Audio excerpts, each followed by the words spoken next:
$100,000 a year. That used to mean something. That used to mean you made it. That used to mean the vacation happened. The retirement account was funded. The kids' activities were covered. And you went to bed without doing math in your head. That used to be the number that meant you were comfortable. And if you're earning somewhere around that right now, or above it, and you're still stressed about money every single month, I need you to understand something before anything else in this video. You are not bad with money. You are not failing. You are not the problem. You are a financially competent person living inside a system that has been quietly repriced against you over the last 4 years in ways that your paycheck has not kept up with and that nobody in the mainstream financial conversation is explaining honestly. The American middle class is being financially destroyed right now. Not dramatically, not in a way that makes national news. Quietly, methodically, bill by bill, month by month, and the people it's happening to are working full-time jobs, making reasonable salaries, doing everything they were told to do, and still running out of money before the month runs out. This video is about exactly why that is happening, with real numbers, real data, and no reassuring nonsense about lattes. My name is Sig and I spend way too much time thinking about money, economic systems, and the gap between what the official data says about the American economy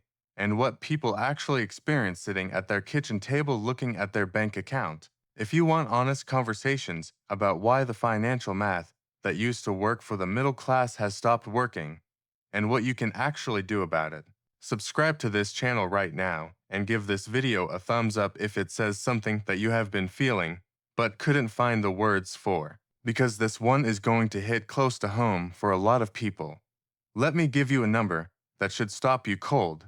A Bankrate survey from 2026 found that 57% of Americans earning $100,000 or more living paycheck to paycheck. Not people making $30,000, not people in poverty, people earning six figures. More than half of them running out of money before the next check arrives. And before you dismiss this as people with bad spending habits or poor discipline, I want to show you exactly what happened to the cost structure of a middle class life in America over the last 4 years, because the math tells a story that has nothing to do with discipline and everything to do with structural economic forces that hit the middle class harder than any other group. The middle class share of the American adult population has shrunk from 61% in 1971 to approximately 50% today, according to Pew Research Center data. That is a 50-year hollowing out of the group that was supposed to be the backbone of the American economy, and the pace of that hollowing is accelerating, not slowing. The BLS Real Earnings Report for May 2026 found that real average hourly earnings for all employees decreased 0.8% from May 2025 to May 2026 after inflation adjustment. Nominal pay went up, real purchasing power went down. You got a raise and got poorer at the same time. That is the middle class experience in 2026 in one sentence. Here's the thing about inflation that the government and the media got fundamentally wrong in their messaging to the American public over the last 2 years, and that is still causing genuine confusion and frustration for millions of people. When officials announced that inflation had cooled, that the rate of price increases had come back down toward the 2% target, they were celebrating something real. The rate of increase did slow, but here is what that actually means and what it does not mean. Disinflation means prices are rising more slowly than they were. It does not mean prices went back down. The groceries that cost you $300 in 2021 now cost you $440. That is not because inflation is still raging. That is because inflation already happened and the damage is permanent. The prices that spiked during 2021 and 2022 did not reverse when inflation cooled. They stayed elevated, and your salary, even with raises, did not increase by 47% to match what happened to your grocery bill over that same period. This is the economic paradox of early 2026 that a Washington Post headline described perfectly. Washington is pointing at charts showing a stabilized economy. Meanwhile, food banks are reporting steady lines and credit card debt has surged past previous historical records. The inflation fire was extinguished, but the structural damage to purchasing power remains, and for the middle class specifically, that structural damage is hitting across every major expense category simultaneously in a way that has no historical precedent in the post-war era. Let me walk through the 5 specific forces that are simultaneously squeezing the middle class right now, because understanding each one individually is less important than understanding how they interact to produce a situation where a household earning $100,000 can genuinely be running out of money every month.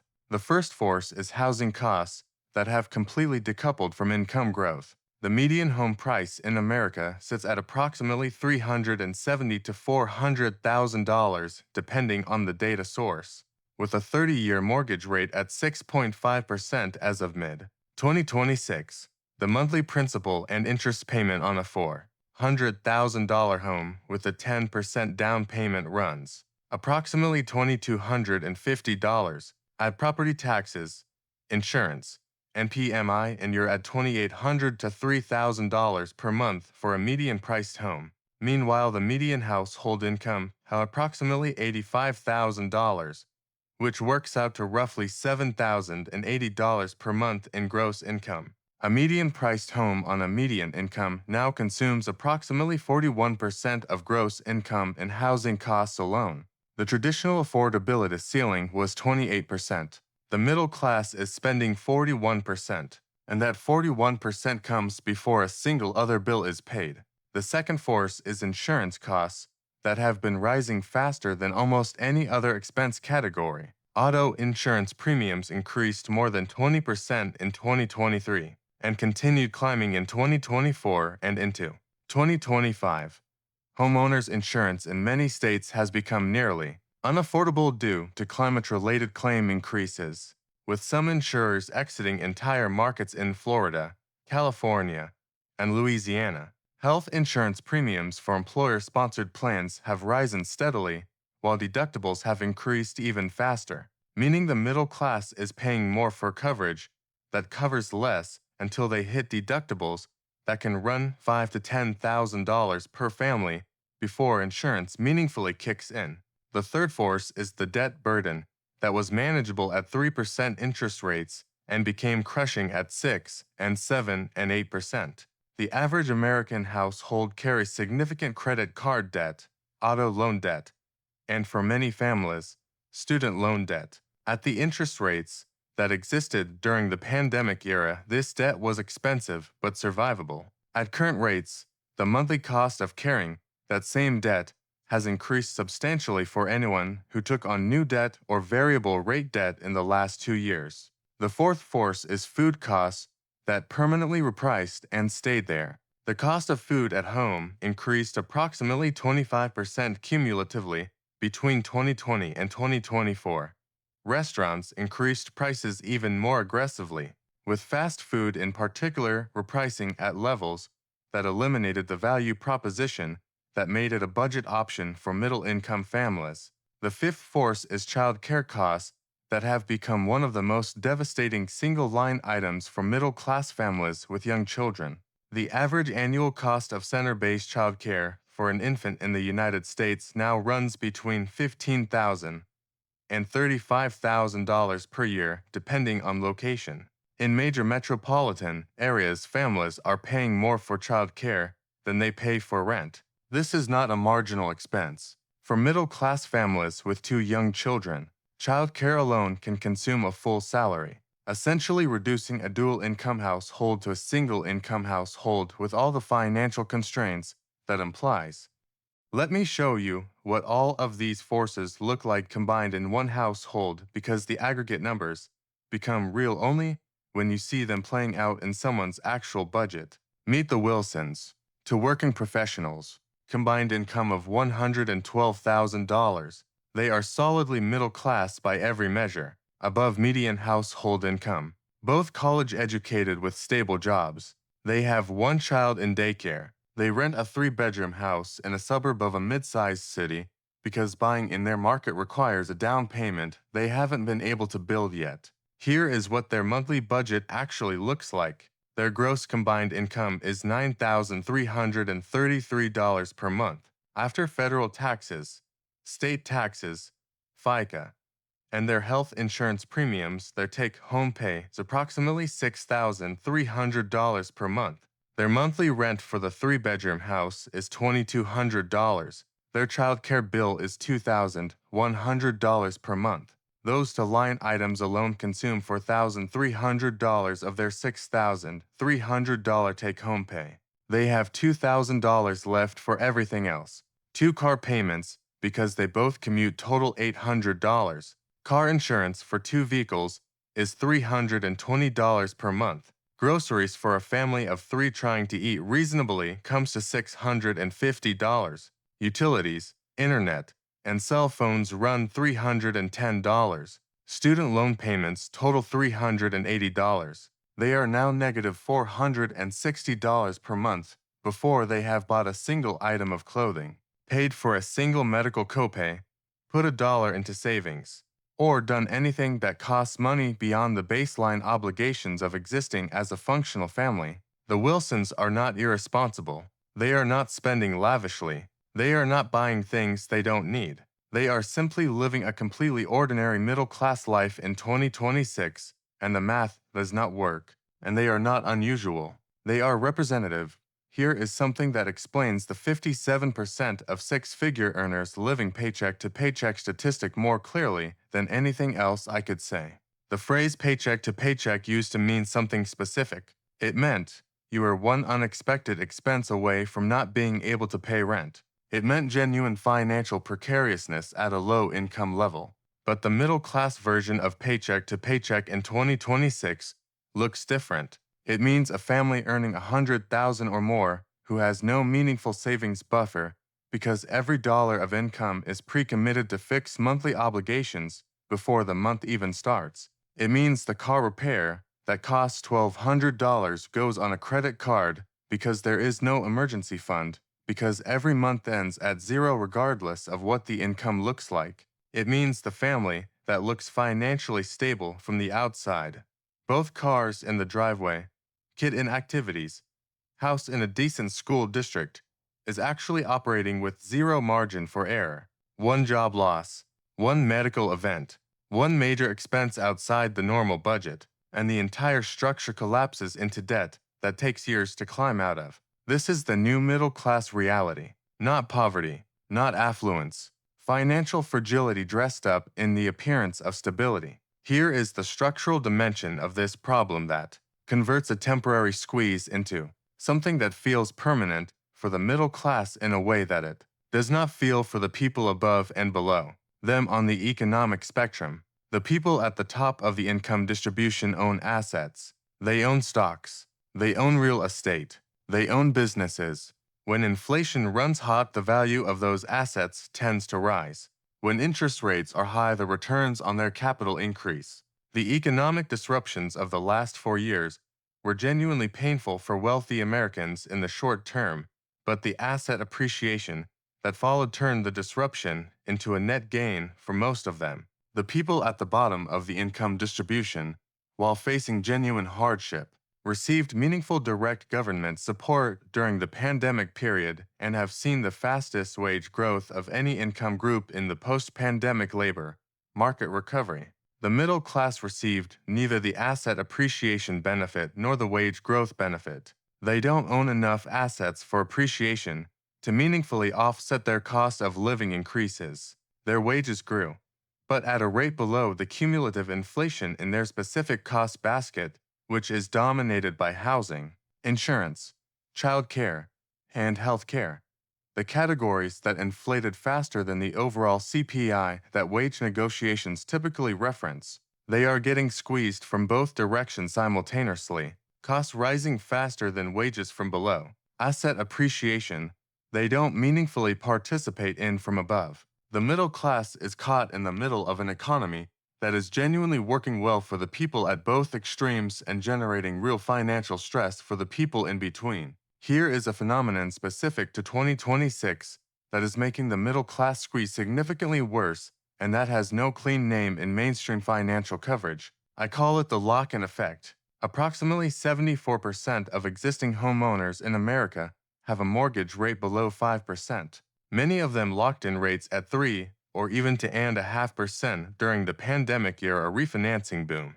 These homeowners are financially locked into their current homes because selling means giving up their low-rate mortgage and buying a new home at 6.5% on a higher-priced property. Their monthly payment on an equivalent new home could be 60 to 80% higher than their current payment. So they stay. They don't sell. And because they don't sell, housing inventory remains historically low in most markets, which keeps prices elevated, which makes it impossible for middle-class renters to break into homeownership at an affordable price point. The people with low-rate mortgages are protected from the squeeze. The people who need to buy or who are renting have no such protection. The economy has effectively divided the middle class into two groups: those who got in before the rate spike and are relatively insulated, and those who didn't and are exposed to the full force of current housing costs with no escape valve. The first group feels fine. The second group is the 57% living paycheck to paycheck on six-figure incomes. Let me be direct about what you can actually do about this, because a video that describes a structural problem without offering any actionable response is just productive anxiety with a subscribe button. There are things that genuinely help and things that are popular advice, but don't actually move the needle for the specific squeeze the middle class is experiencing right now. The things that don't meaningfully help: cutting coffee, canceling streaming services, packing lunch instead of buying it. These optimizations are real in the sense that they save some money, but they are not remotely scaled to the problem. If your housing, insurance, childcare, and debt obligations are consuming 95% of your take-home pay, you cannot save your way to financial stability by finding the other 5% more efficiently. The math doesn't work. Here is what actually moves the needle. The single highest impact financial move for most middle-class households right now is income growth, not expense optimization. The most efficient way to increase income in 2026 is not starting a side hustle. It is getting a new job or negotiating aggressively with your current employer. Research consistently shows that people who change employers receive salary increases of 15 to 20% on average, while people who stay with the same employer and negotiate receive 3 to 5%. In an environment where costs are up 25% or more cumulatively since 2020, a 3% annual raise is not keeping you even. It is falling behind. The second highest impact move is housing cost reduction, which may mean moving to a lower cost city, taking on a roommate, or making a decision to buy even in this market if the rent versus by math in your specific area favors buying at your timeline. Housing is the dominant expense for most middle-class households, and even a $300 monthly reduction in housing cost is worth more than eliminating every discretionary expense most people could realistically cut. The third move is eliminating high-interest consumer debt as aggressively as possible, because credit card debt at 22% in an environment where your income is growing at 3 to 5% is a guaranteed pathway to falling further behind every single month. The debt avalanche approach, paying the highest rate balance first with every available extra dollar, is the fastest and most mathematically efficient route to getting that liability off your monthly obligation list. None of this is easy. All of it is harder than it should be. But easy is not an honest description of the financial environment the middle class is operating in right now. I want to end with the thing I said at the beginning because I think it's the most important thing in this entire video, and I want it to be the last thought you carry out of it. If you are earning a reasonable income, doing the responsible things, and still feeling financially behind and financially stressed in 2026, you are not failing. You are not uniquely bad at managing money. You are not missing some obvious solution that everyone else has figured out. You are experiencing a real structural squeeze that the data unambiguously confirms. The middle-class share of the American adult population has been shrinking for 50 years. Real wages after inflation decrease over the last 12 months even as nominal salaries went up. The cost of housing, insurance, child care, and healthcare have all risen faster than incomes for the demographic group that depends on them most. None of this means you are helpless. Income growth, housing cost management, and debt elimination, all levers you have real control over and that genuinely change outcomes. But the first step is to stop blaming yourself for a math problem that was not created by your choices. It was created by structural economic forces that are very real, very well documented, and very specifically targeted at the group of people who work hard, earn decent money, play by the rules, and are being quietly squeezed out of the financial stability they were promised in exchange for doing all of that. Understanding that clearly is not resignation. It is the beginning of an accurate map, and you cannot navigate out of a problem you have been told is your fault when it isn't.